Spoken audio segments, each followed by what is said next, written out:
Yes, I think I'm a quarterback. So, I've been waxing lyrical about things that have been going on around this planet, to which my 25, nearly 30-year-old YouTube channel was put in the bin. All my videos, everything, 20 odd years gone. I wonder why. Speaking of wonder why, we're here. Yes, it's that evening. Family rules.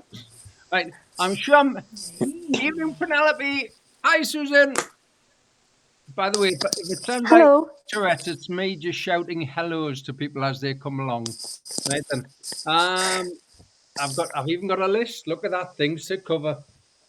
Now, the idea of this evening, ladies and gentlemen, is for you to fire questions at me. Gabby, that looks a bit too nice. You probably don't want to be, it looks nice. Right? Fire questions at me about chapter 1. What we thought we'd do is we'd go week by week, because there's only like 10 weeks till we do that development. We've got 3 days in Durham. So we'll do week by week, a chapter at a time, and you guys fire away. How about that? Hey, Chris! Is there a canteen behind you? I'm not sure which. Yeah, you're right. Right then. Number 1. Who is Theodore Lidz? Who's Theodore Lidz? Haven't you got it? So when I started hearing Peggy, when I started writing this, I thought to myself, I'll just use academia. I'll go into literature and I'll discover what I'm going to discover. And that was it. However, I wasn't expecting Theodore Lidz. That is a Bible. It's only one of his books, right? Wonderful, wonderful man. I'll give you a little bit of an update on Theodore. He, as a psychiatrist, he was working in a hospital, and he noticed that the parents of children who were in hospital, kids that were in for an operation or whatever, their parents versus the kids who were in because they were schizophrenic, there seemed to be a difference in the parents. Hilda, your hands up. No. Oh no, I've just noticed you. There's a little hand. Yeah, I don't know why. Oh, well. Okay, it's gone. Okay, it's gone. Yeah. So Lidz Just saying hi. notices these parents, and he thought, "There's something different."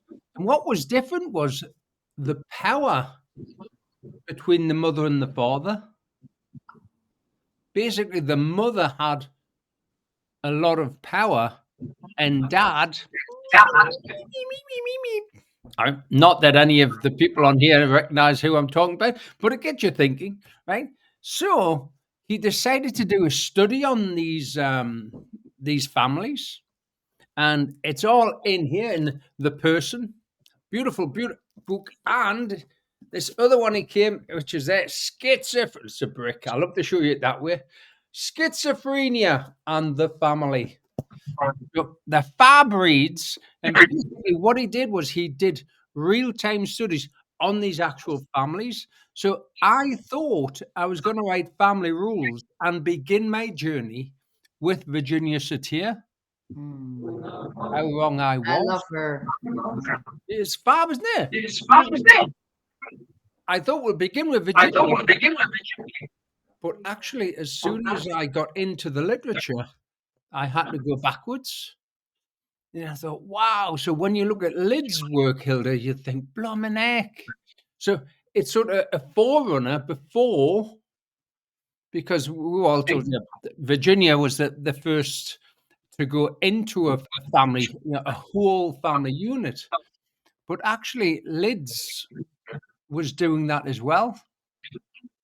So fascinating. Absolutely fascinating. So that's a little bit on Lidz. Sorry? Feedback. Any feedback? No. What? On the mic. Oh, there's feedback on the mic. Can you hear it? I think people need to mute themselves. Oh, yeah. I can actually do that for you, ladies and gentlemen. I go to people, I push a button over there, and it puts you all on mute. And there I go. Watch what did you pushes that. Turn all mics off. It's amazing, isn't it? I didn't know that last week. I am so Jenny Halcombe. That's why you're muted. Because we'd be hearing your cackle. You lap me. I'm so cool this week. I tell you, I would not be caught out. Right then. So you'll have to raise a hand if you want to ask any questions. And then sort of, I think you just unmic as you come in again. I'm guessing.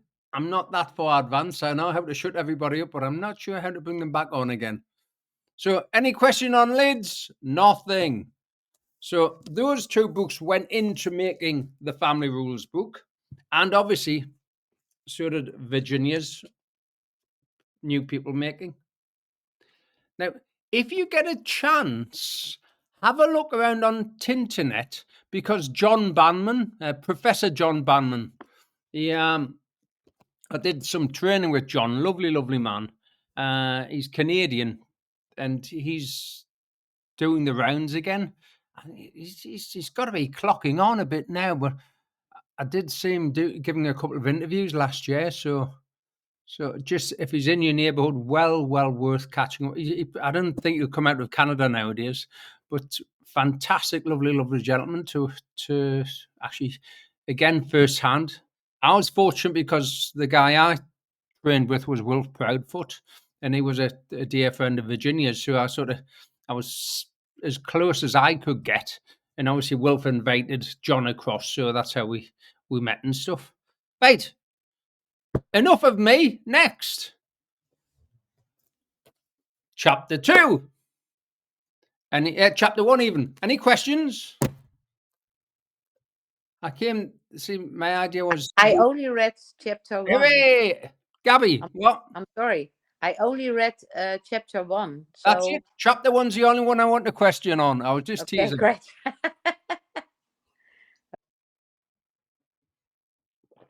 And the question was?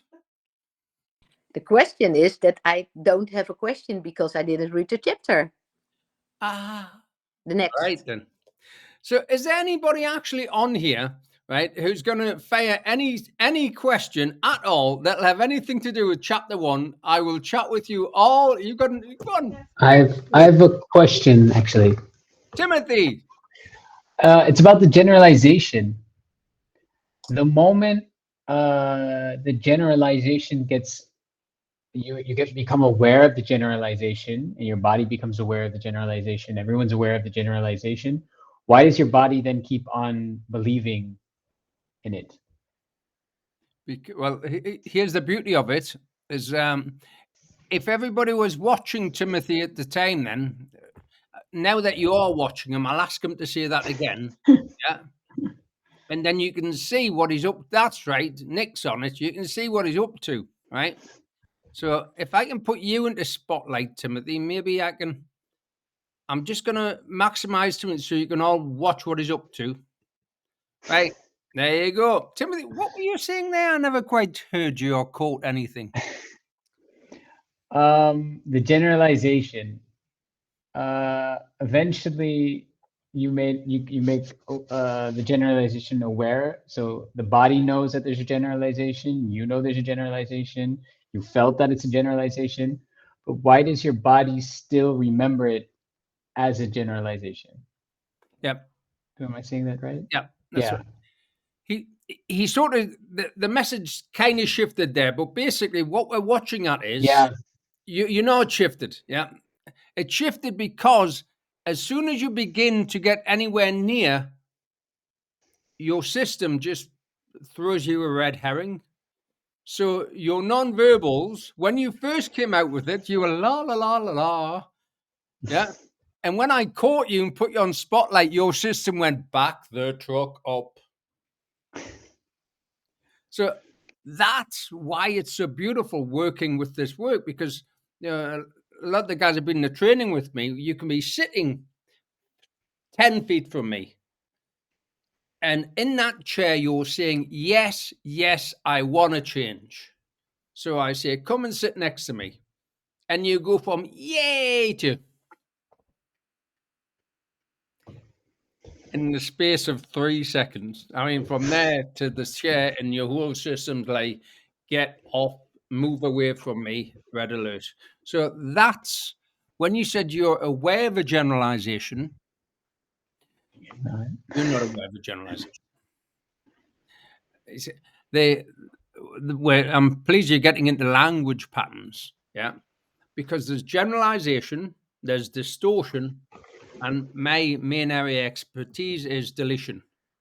Oh, by the way, since we're in this little group this evening, we've got some new news to share, which is we have 2 new papers about to be published.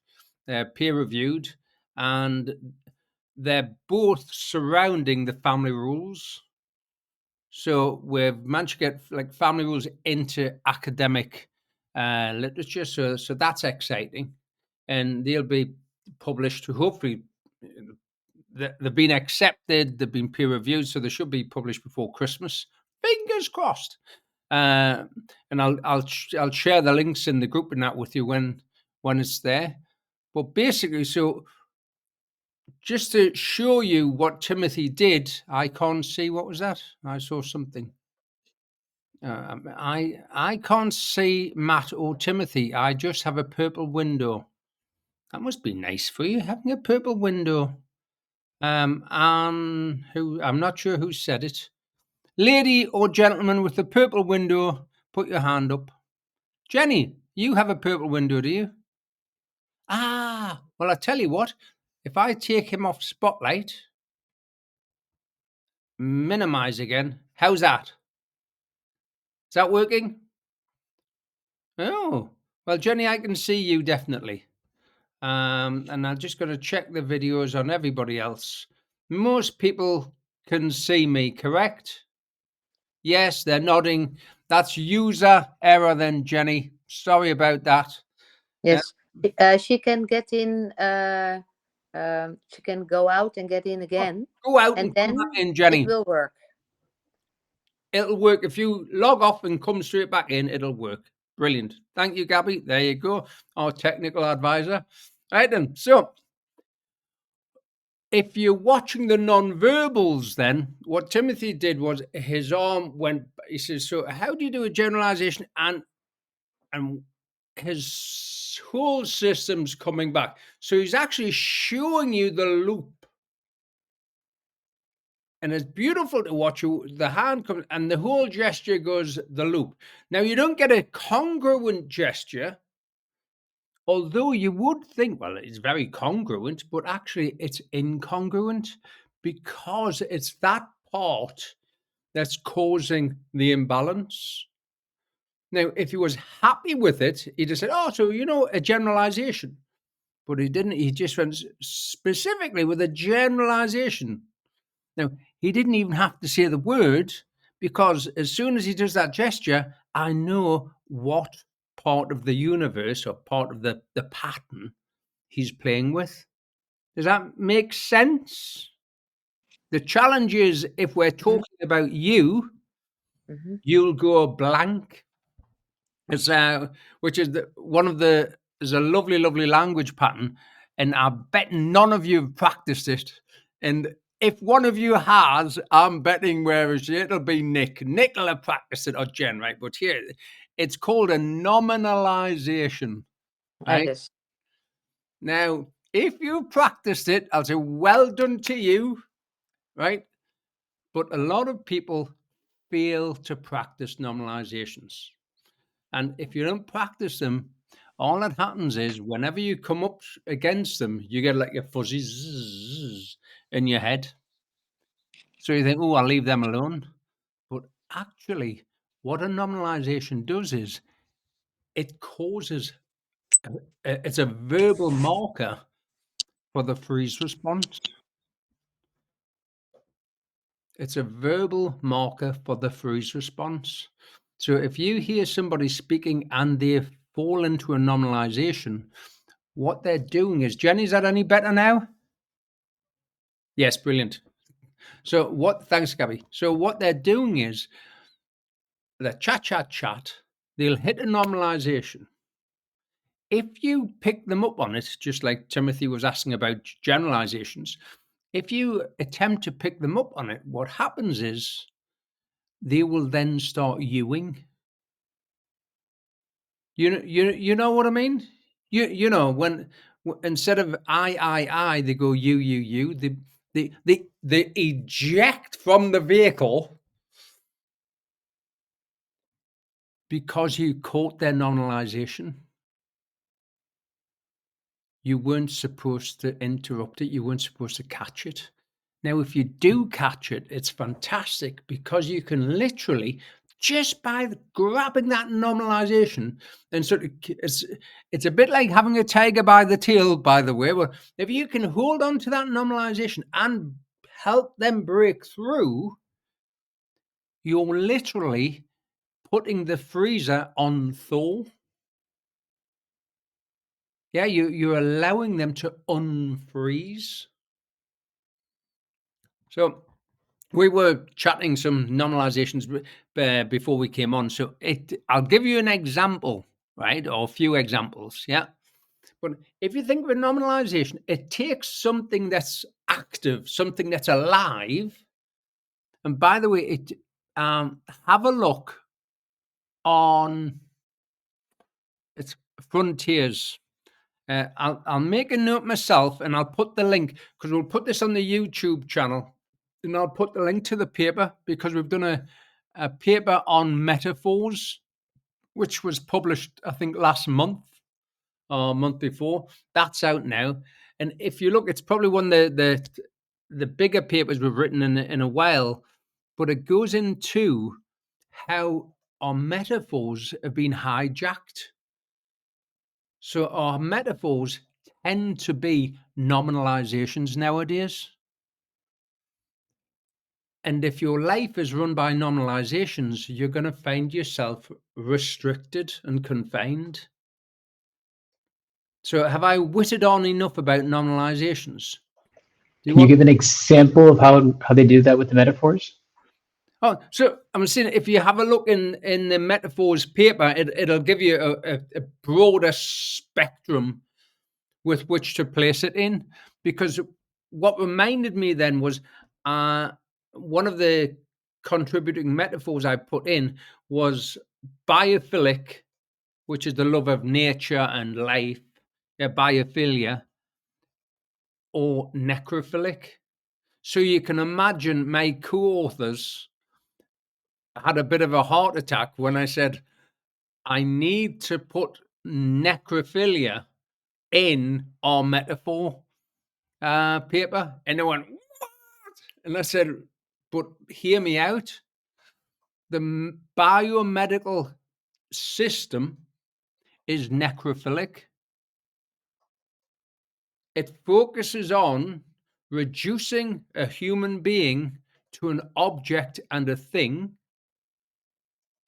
and then putting things into that object and calling it health. So if you have a look in that metaphor paper, you can see that the structure of the metaphors that have really confined us and restricted our health and our well-being in the last 60 years or so. So that was the important one, I thought. But what was I thinking? Like, at the moment, in the UK, the government are having an investigation into what's happened over the last 3 years. Now, if they're having an investigation, they're not doing anything. If they said they're going to investigate, now the act of investigating, you see, it's doing. It's a verb, yeah, and an adjective. You see what I mean? But what the government has done is taken the investigate and they've turned it into an investigation. So they've nominalized it. So as soon as you hear that word, you know it's already dead. There's nothing going to come. So can you see what I mean? It's so sneaky. That's why if you read the news or you watch the media, unless you're highly attuned to nominalizations, yeah, you could find yourself in some pretty deep water. Can you give some more examples? Yeah. Well, I don't want to argue with you, but let's have an argument. Can you see what I mean? Chuckle. When you hear them, you chuckle because you think, oh, bloom, that. So I can either explain, I can explain here and now, or I can give you an explanation. Do you notice the difference? If I explain, you know you're in, I'm in, we're doing something. If I offer you an explanation, well, would you like sugar with it? I mean, jam on? I mean, you see what I mean? Because it's something. So it's a thing or it is an action? No, it's not an action. It's in action. In action, yes. Yeah, Okay. it Yes, of prevents course. Yeah. something that was active. It Mhm. freezes it. It's really important to grasp this piece. If you're going to follow my work, the reason being that there's two papers we're putting the finishing touches to, and one of them is very, very, very, very.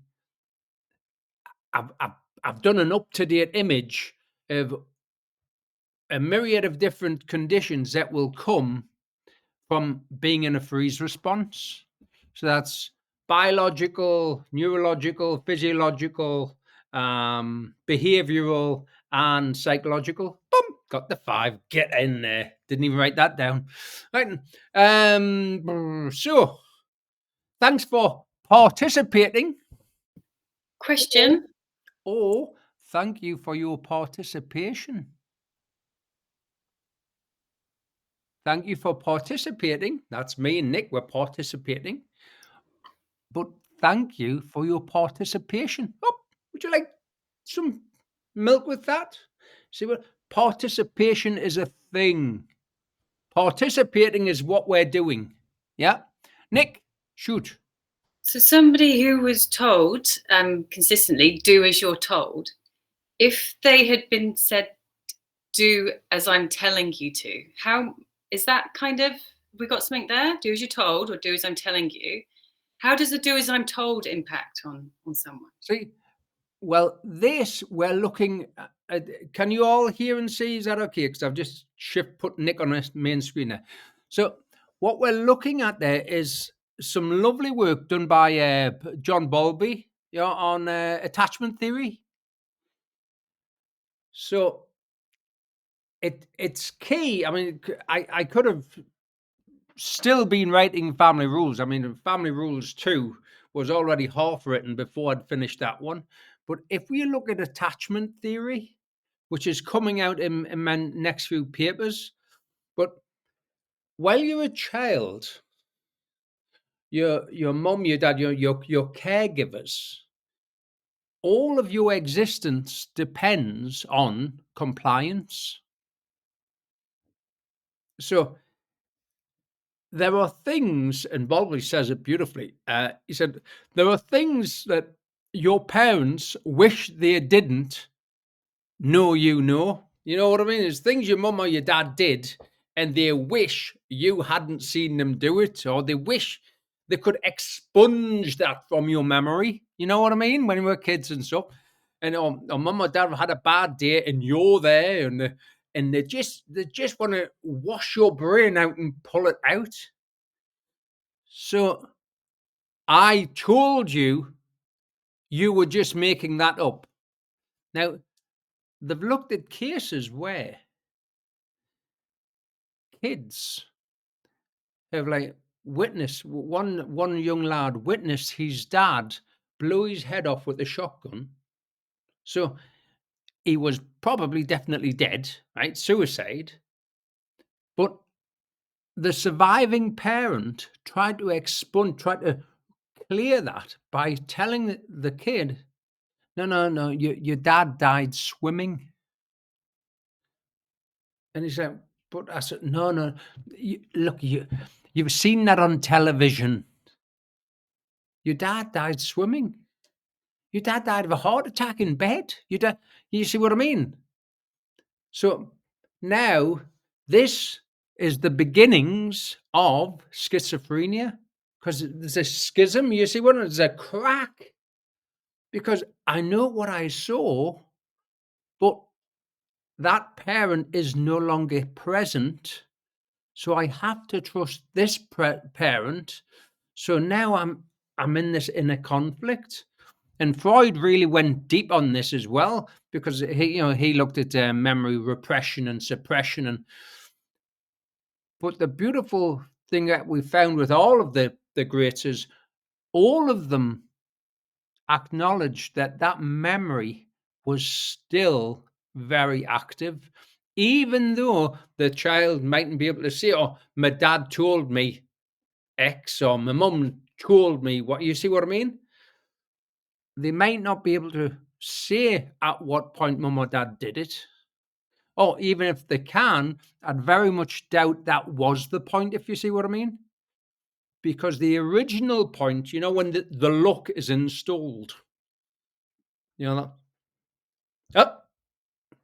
look, yeah, Jenny's got one. You know what I'm saying? That look, right? Now, when the look was installed, you can't remember because you'd have been much younger. And quick check there, Nick. Right, so that's it. It's still there. Now, you can spend all day looking at it and say, oh, I remember I was 2 years old, and I'll smile at it and say, probably not. Well, does that help? Does that make sense? So it's the threat of in that moment.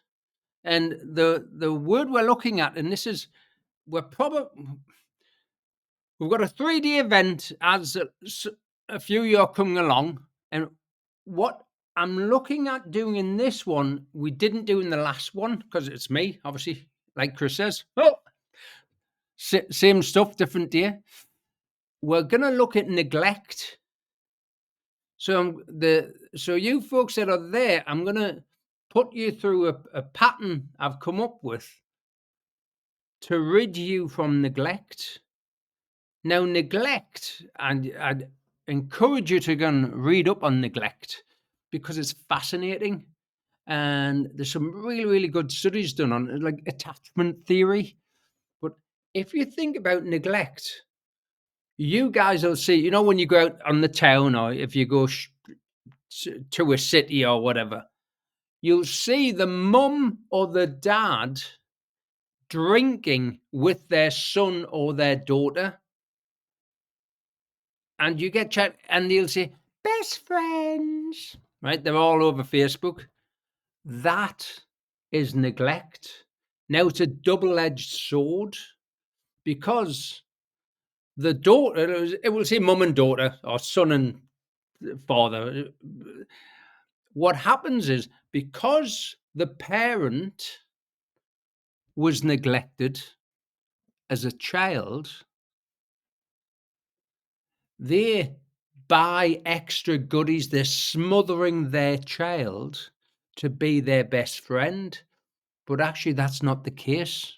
I remember when a particular client, 25, the client was in her 40s. Her son was 25 and still sleeping with her.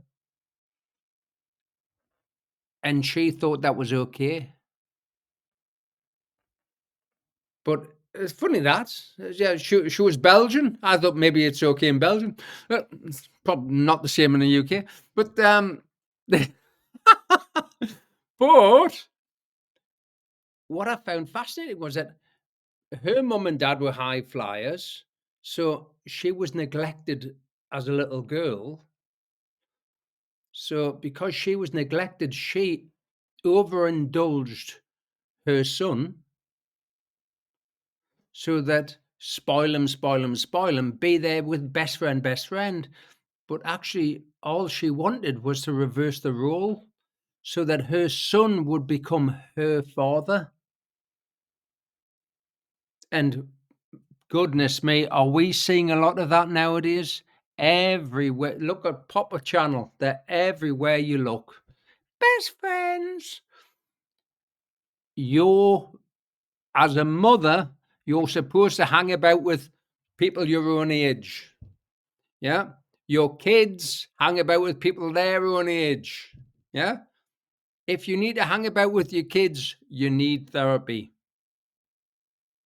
You brought them into the world to become adults.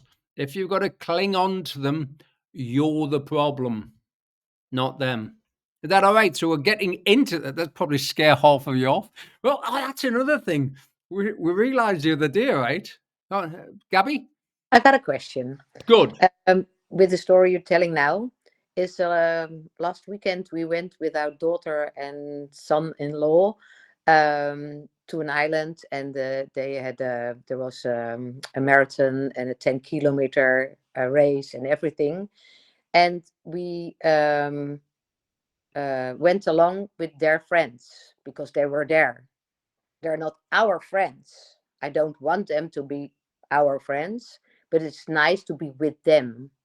I don't think that's a problem for a day or a weekend, but don't hang out all the time. It's not as it should be. That's what you mean. Yeah, exactly. Yeah. Right. Yeah. I've got my own friends. Yeah, that's my point. Yeah, what I mean, if I haven't, I haven't got any friends. I've got no one. Well, just find some. And you wonder why there are so many lonely people. Mm-hmm. It's because nobody's bothering to talk to anybody else. Uh-huh. They're all waiting for their son or their daughter to turn up, instead of knocking next door or this way or across that way. There are so many lonely people. Mm-hmm. Yeah, there's a Beatles song coming into mind. Where do they all come from? Yes, all the lonely people. Mm-hmm. And how come they're so lonely? There are so many people lonely. Yeah, well, let's see, how long have we got? And well, when we look at internet, we look at the messages coming in. Yeah, the design, that's why this is fab, because we decided if we get our own little tribe together, then it's a fun thing to do, and we're not plugged into what the propaganda machine wants us to think, and we've got a chance. And this is the next piece I want to offer you guys, which was, for 25 years, I ran a training company. And for 25 years, there was one word in that training company title I could not stand, believe it or not, which was the word training. I hate with a vengeance, capital H. I hate with a vengeance training. Now, you guys that have been on my programs, you'll notice they're a strange sort of training because I love development. I can train you how to boil a cup of tea. I can train you how to hoover and clean. I can train, but training is just a superficial act to get you money at the end of the day. You know what I mean? I've been on my training course, another certificate. But development is about you. It's about you looking in the mirror and saying, I want to know you. I want to know me. I want to know, when the chips are down, I want to know, will I stand? In the last 3 years was kind of fun because I'm still freaking standing. And it's a fun thing to do, because ultimately, the only reason people are alone is because the TV set says, smile, have a McDonald's, smile, buy this product. If you're lonely, go here. The only reason people are lonely is because that big square thing in the media has carved you off from yourself. So I love doing development programs because it's a chance for you to meet you again. And the longer you're out of development, the harder the journey home becomes. You know what I mean? And you can look in the mirror and think, "Bloomin' heck, who's that?" And I think that's a challenge with development. Development's always checking in with that person in the mirror. And it's also absolutely terrifying. And that's the exciting part. And you've heard me say it often, people would rather swim with crocodiles and sharks than spend 3 days in a room with me and maybe have a sit next to me. But that's development. And it's such a beautiful, beautiful place to be. And I always find it, it's so humbling. I'm as mad as a March hare. But it's humbling when we do it. Because for me, it doesn't get any more human than two individuals aiming to develop together. You know what I mean? And that's why I stopped delivering NLP trainings about 10 years ago. NLP, because here is a shiny manual, blah, blah, blah, blah, blah, blah. I talk this, you listen, we give you a test, you spout it back to me, I tick a box, and you're an NLP practitioner trainer. Where's your development? Definitely prefer crocodiles. Love it. So, is that okay? What else did I have to cover? Model operators. Oh, any questions? Any questions? No questions at all? Modal operators. Yeah. I thought this one, I'll show you. I got confused of this. Yes. Lovely.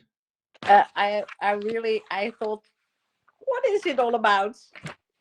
Well, when I read the words, which is the page before, it was okay, but the next one, I thought, well, I quit. Well, you began. That's good, right? Then. So what they're doing is, if we think of it, when people are speaking, yeah, the modal operator is what's either driving you, or reversing you. Okay. Yeah. If you think that the brain is only good for one thing, Gabby, one thing, movement and action. That's the only thing the brain's useful. The brain, we have a thought, and the brain then either moves us or it hits the brakes. Does that make sense? Now, there's a chap, just because Julia just reminded me. There's a chap he's just retired, the rugby player. Now he's retired after 20 odd operations on various injuries. So chronic pain. Anyway, eventually he's ended up with me. Bless him. So we've got rid of his chronic pain in one session. Like, way! But I never ever mentioned his pain. So I said, no. Modal operators. Now, what was very apparent was, and you find this with a lot of top flight performers, athletes, etc., is he had undiagnosed OCD, obsessive compulsive disorder. So his first injury upset or took him off his track. But nobody attempted to put him back on the track. So from that point forward, his OCD was running off at a tangent. which led to injury, and cries for pain, where there was no physical pain. But I'm betting if we all went and saw a consultant neurosurgeon, they could scan us and they'd probably find at least, half of us have a bulge in our back or spine that needs operating on. But we say, oh, well, you haven't got any pain. But it could lead to. And it's quite tragic. So that's for the body workers that are in the group sort of chatting from a pain perspective. So, Gabby, so we're looking, if you think of which of those meta programs or modal operators are driving you or causing you not to. Okay. And I've got an extra I want to share with you on this. If you're, for those of you who have done the meta programs yet with me, if you're process orientated, you're more likely to be away from. If you're options, you're more likely to be toward. Because if you're process orientated, you will not take the risk. You see what I mean? You will follow a system and you will halt. There's just a favorite dentist pal of mine who isn't here this evening. He's on another call. We discussed that with him just the other week then, because he said there's 4 patterns of dis-ease. He said, I can only ever remember 3. I said, shoot. He said, right. He said, so there's internal, external. I thought, yep. He said, there's toward and away from. Yep. There's reactive and proactive. Mm-hmm. And he says, that last one. And as Andrew said, I know if I can't name it, I must be in it. And I thought, I said, you'll find that you're heavily process. He went, that's the one. Process oriented. But I said, but I've come up with a lot of options on this. I said, no. I said, you haven't come up with options. Procedures. You followed your processes. Yes. Evaluated which would cause the least amount of harm or problem, and then you've took little steps. He's like, he's still messaging me. I mean, even today, still there.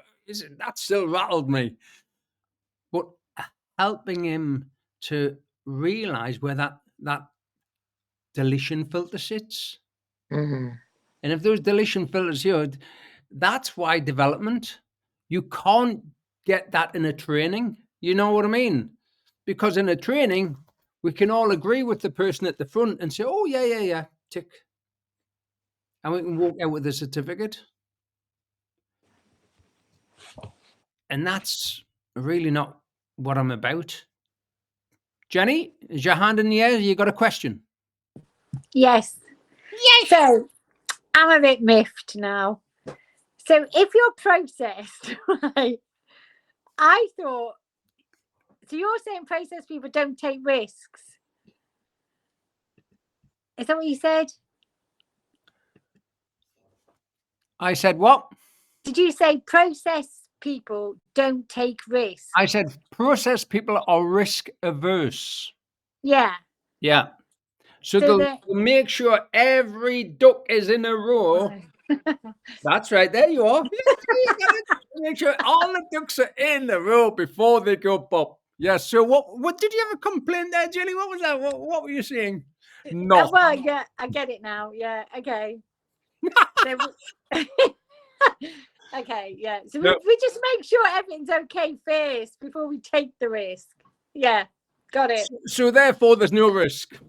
There is. There is. Yeah. Okay. right? God, Bob, honestly, I actually hate this shit. just in case any of you haven't met her, right? Jenny's come to the training in January, right? We can't wait because it will be the Jenny show, right? Oh no, not again. It will not again. I'm gonna hide. Yeah. I might not come now. You've mentioned Oh, bloody no neglect. way. I love it. You've mentioned neglect. I'm going to run for the hills, I think. It's funny that, isn't it? 'Cause some of you probably already thought, "Oh, neglect. Oh, that's a little bit close." Yeah, too close. Well, we're going to touch on it. Because obviously with me, it's first time out with that one. So and when it's my first time out, sometimes people fall apart a bit. So I'll give it a shot. We'll see. We'll promise we'll put you back together before you leave. Yep. Okay. Yeah. You were broken before you got here, right? Nick. So potentially somebody who's running high process has got an active EMI, and unless that EMI shifted, they're always going to be staying stuck in process. So even if they think they're doing their options, like your dentist buddy, it's his organized options. So high process is a fear response based on an EMI. That's fascinating. And everybody that's watching and listening, Nick, here will notice she keeps it in the same spot every time she chats about it. Yeah, up there. Fascinating. So how might your app come in useful if I'm doing this and chatting this and feeling this right now? Is there an opportunity just to quickly pop on your app? And would that have any chance to shift something that's really ingrained and deep? That's interesting. Well, what I'd say was I'd give it a shot. The only difference, and this was the only reason I wrote that, right, was because of the auditory position of the EM. An EMI, emotional memory image, yeah? But if you've checked out my split-second unlearning paper, yeah? Now, with an EMI, and I would demonstrate over and over, or guys that come and say, well, his eyes haven't moved, and I've moved it, and it's still got the... And that's why I used to always chat about the family rules. But in the trainings, when we did a level 4, I was able to give insights, but we weren't able to actually capture a live family rule, on camera. We have now, and we'll be releasing that in the next week or so. Now we got Timothy's give us permission, which is wonderful. So you can catch us, and Austin and I do a breakdown. You've seen that breakdown now, Timothy, haven't you? Pretty cool. You got just pull it apart and watch it. It's crazy to rewatch. It's crazy. So Nick, if we'll get that sorted, there'll be a link in that, and you can all watch it. But the fun part of it is, for me, only was because it's encapsulated chapter 1 of my book. In chapter 1, I explained to you basically the outline, and everything that I say happens in that video. I asked Timothy about 4 or 5 times the same question, and he just goes, it's lovely to watch. And so we've got the whole process captured, so you can watch it. But that's going to be a fun one for further discussions, I suppose. That's why I'm sort of have a read of it, so you have questions as well. You know what I mean? Jeanette, what's that one?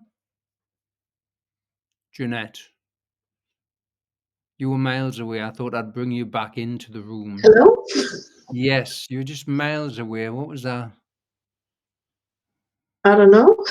Oh, all right then. Should I leave you be? Should I wander back over into the room now? I'm wandering back. That's interesting, that one. I just thought, that's the fun about being on here, isn't it? If you blink, some of those people are very, very clever. Yes, they didn't. Oh, I see you. I'm looking at some of the names on here. Obviously, I can't see their faces because they've just put a screen up, which is very daunting indeed. Well done. Hey, Matt, Yeah. can I ask you a question about that video though? Yeah. Shoot. Well, that was the same question where I started it, because now I've seen it, I rewatched it, experienced it. All my symptoms went away, but for some odd reason, my generalization is back in a way. And you noticed it when I asked the question, and you probably see it now. How does that work? How does it? Because I can now understand it fully. I've seen it, experienced it, but the generalization is like poof, it's back or something like that. I don't know. This is the other part of, see, if you're coming on a development, we'll do development, we'll do stuff. So if you need a hand with stuff, because invariably, at least I'd look and say, my God, right? Because sometimes we'd just be a group of basket cases altogether. So many, everybody wanting, a lifetime's worth of therapy, but and me delivering a program at the same time, if that makes sense. So in that window of opportunity, I can do the best I can in 45 minutes or less, but I can't do all of the extra pieces. Now, what the extra pieces you can find in the book, but when we put a generalization in, right? So you clear a negative generalization. Then you install a positive generalization. But the individual still has to immerse themselves within their environment. So the environment that they have made for themselves was created by the rule structure. Does that make sense? So if I'm going to directly just onto Timothy now, which is, if you look at all of your tattoos, they're direct from that rule. So as soon as you're going to brush your teeth or have a shower, it's like the imprint or the embodiment of the rule is within you. So it takes a little bit more work is the simple answer. And the good news is, it's possible. Gabby, Yes, you're, I remember Timothy sitting over there, and I was with him at the course of the trainers course for NLP. And one time he told me that he wanted to have a tattoo in his neck, and his mother told him not to do it because she found that it was enough. And I thought, well, Timothy, you're grown up. Make your own decisions. If you want one, take one. So it's your I fault think then, Gabby. he's still there. He's still there, and he's still. I don't know the word. He's still in the room. Still Yes. Yeah. Yes, he is still in the rule. So, and I think it takes more small steps to get out of that rule. Yep. And it's not only one step and then you're out.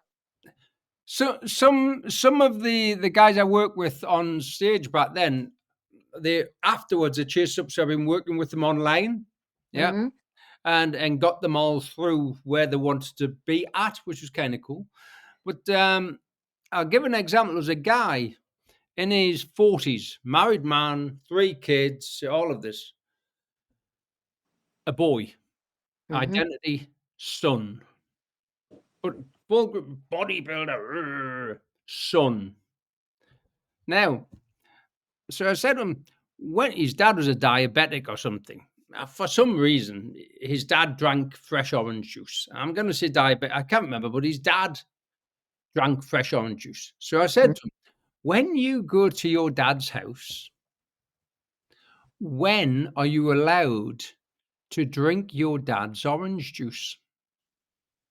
Now, this is a 40-year-old man, right? So when you visit your dad, when are you allowed to open your dad's fridge and have a drink of orange juice?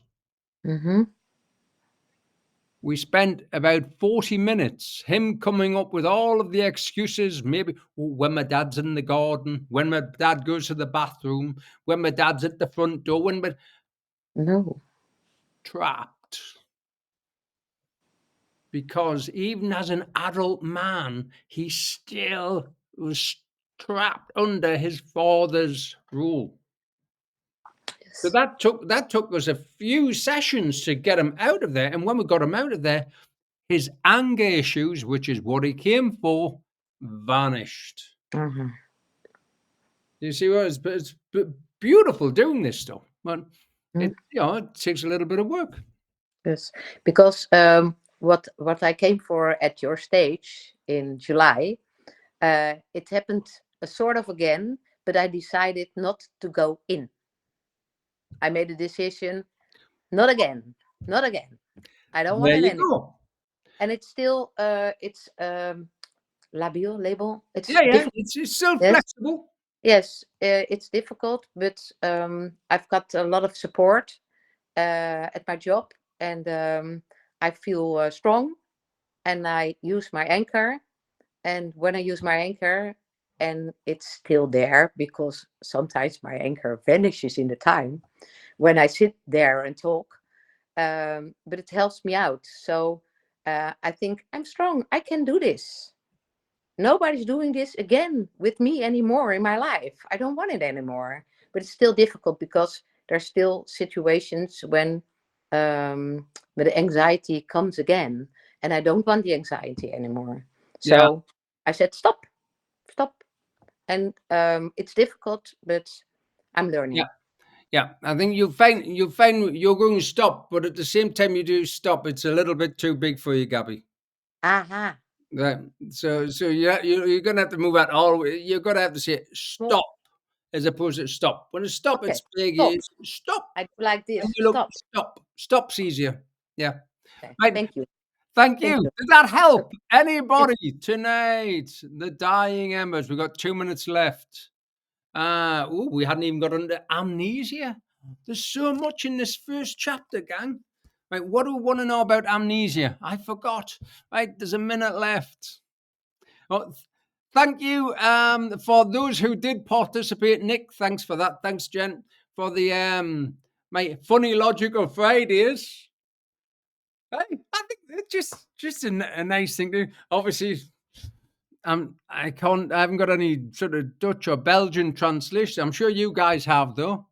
But getting used to making it fun, you see what I mean? That's the idea. Just keep it loose. And the looser we get, we'll chat next time. And that'll be it. Thank you. That was an hour. How quick was that? So, dying second. Julia, do you have a question? Is everybody going now? Are we leaving? Bye. Thank you. Thanks. Bye, Matt. Right. Thanks. See you next week if you're about. And read it and send me questions.